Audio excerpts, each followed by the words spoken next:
రేవంత్ రెడ్డి గారు అసెంబ్లీలో 2 గంటల స్పీచ్ నాన్ స్టాప్గా ఇచ్చారు మొన్న. ఆ స్పీచ్ చూసి చాలామంది ఆశ్చర్యపోయారు. అంటే ఈయన మళ్ళీ సీఎం అవుతాడని చెప్పి కొంతమంది వ్యాఖ్యానించడం కూడా చూసాను. అంటే ఏంటి ఆ స్పీచ్ ఉన్నప్పుడు మీకు ఎలా అనిపించింది? వండర్ఫుల్ అన్న, మంచి మాట చెప్పారు మీరు.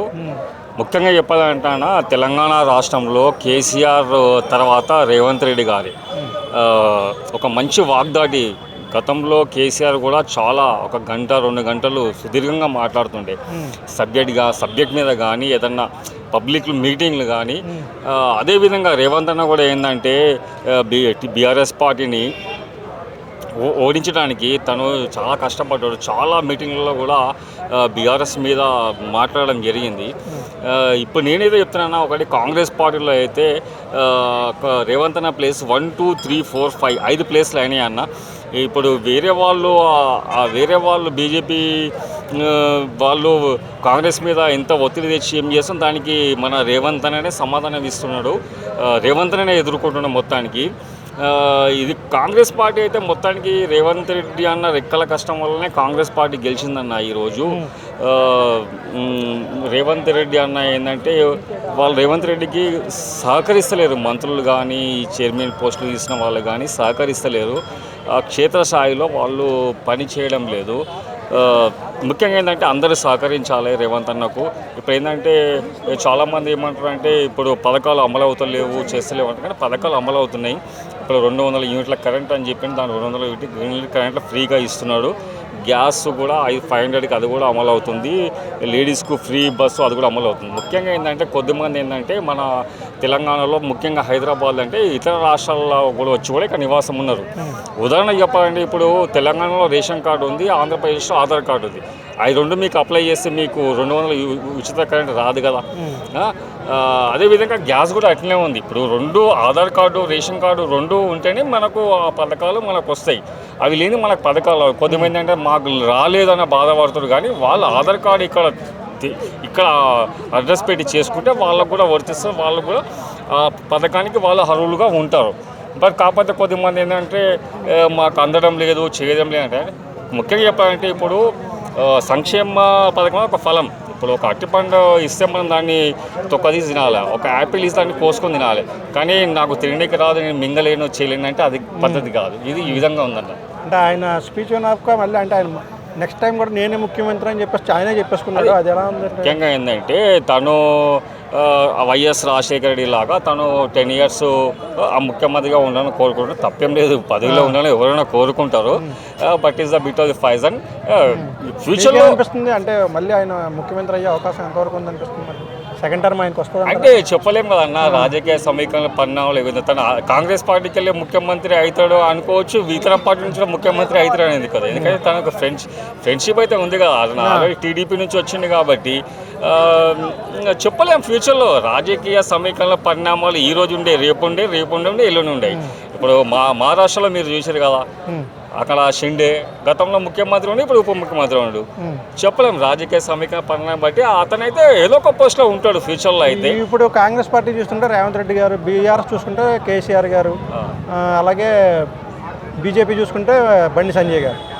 ఈ ముగ్గురులో ట్రయాంగిల్లో ఎవరు గట్టి పోటీ ఇస్తారనుకుంటున్నారు? నెక్స్ట్ టైం రేవంత్ రెడ్డి గారు గట్టిగా పోటీ ఇచ్చేది కేసీఆర్ గారా బండి సంజయ్ గారా? 3 పార్టీలు త్రిముఖ పోటీ ఉంటుంది తెలంగాణ రాష్ట్రంలో. భారతీయ జనతా పార్టీ కూడా చాలా పుంజుకుంది. భారతీయ జనతా పార్టీకి ఏంటంటే యూత్ చాలామంది అట్రాక్ట్ అవుతున్నారు. కొద్దిగా మిడిల్ 50-60 ఉన్న వాళ్ళు బీఆర్ఎస్కు ఉన్నారు, మహిళలు ఏమో కాంగ్రెస్కు ఉన్నారు. బిగ్ ఫైటే ఉంటుంది ముగ్గురు కూడా. ఫ్యూచర్లో ఏంటంటే మళ్ళీ ఇప్పుడు కూటమి కూడా ఉంది కదా, బీజేపీ, జనసేన, టీడీపీ, వీళ్ళు ముగ్గురు కలిస్తే కూడా కొద్దిగా హైదరాబాద్ రంగారెడ్డిలో కొన్ని సీట్లు వాళ్ళకు వచ్చే అవకాశం ఉంది ఫ్యూచర్లో. ఇప్పుడు ఏంటంటే ముఖ్యంగా ఏంటంటే రేపు మున్సిపల్ ఎలక్షన్స్ ఉన్నాయి కదా. ఇప్పుడు మున్సిపల్ ఎలక్షన్లు, పంచాయతీ ఎన్నికలు ఉన్నాయి కదా. ఈ ఎన్నికల్లో తెలుస్తుంది. సెమీఫైనల్ ఎలక్షన్స్ రేపు జరగబోతున్నాయి మున్సిపాలిటీలో, కార్పొరేషన్. ఏ పార్టీకి ఎక్కువ ఛాన్స్ ఉందంటే ఏ పార్టీల మధ్య ట్రయాంగిల్ ఫైట్ ఉంటుందన్నారు అన్న? ఇప్పుడు రేవంత్ రెడ్డి పనితీరు మెరుగుపడ్డది పడలేదని చూడాలంటే మనం రేపు జరగబోయే పంచాయతీ ఎలక్షన్స్, మున్సిపల్ ఎలక్షన్స్, ఆ తర్వాత జిహెచ్ఎంసీ ఎలక్షన్స్, ఇవి మామూలుగా సెమీఫైనల్ ఎలక్షన్స్, అవి ఫైనల్ ఎలక్షన్స్ అనుకోవాలి. సో అంటే ఇప్పుడు కేటీఆర్ గారి గురించి చెప్పమంటే ఆయన అన్న వండర్ఫుల్ అన్న. కేటీఆర్ భయ్య కూడా మంచిగా మాట్లాడతాడు. ఇదేంటంటే ఆంధ్రప్రదేశ్లో మాత్రం ఈ విధంగా ఉండదు, కానీ తెలంగాణలో మాత్రం సబ్జెక్ట్ మీద ఫైట్ చేయాలంటే ఎవరైనా సరే రేవంత్ రెడ్డి గారు కానీ మన కేటీఆర్ కానీ హరీష్ రావు కానీ చాలా మంచిగా మాట్లాడతారు. వీళ్ళకి పొడుపు కథలు చెప్పడంలో కానీ ఏదన్నా సబ్జెక్ట్ మీద వండర్గా మాట్లాడతారు. మన రేవంత్ అన్న కూడా ఆ నోటికెళ్ళి ఏ విధంగా వస్తాయి, కానీ ఆ మాటలు మన తెలంగాణ జాతిపిత అని హరీష్ అన్న అంటే దానికోసం నిర్వచనం ఇచ్చిన అంటే ఇది లాజిక్.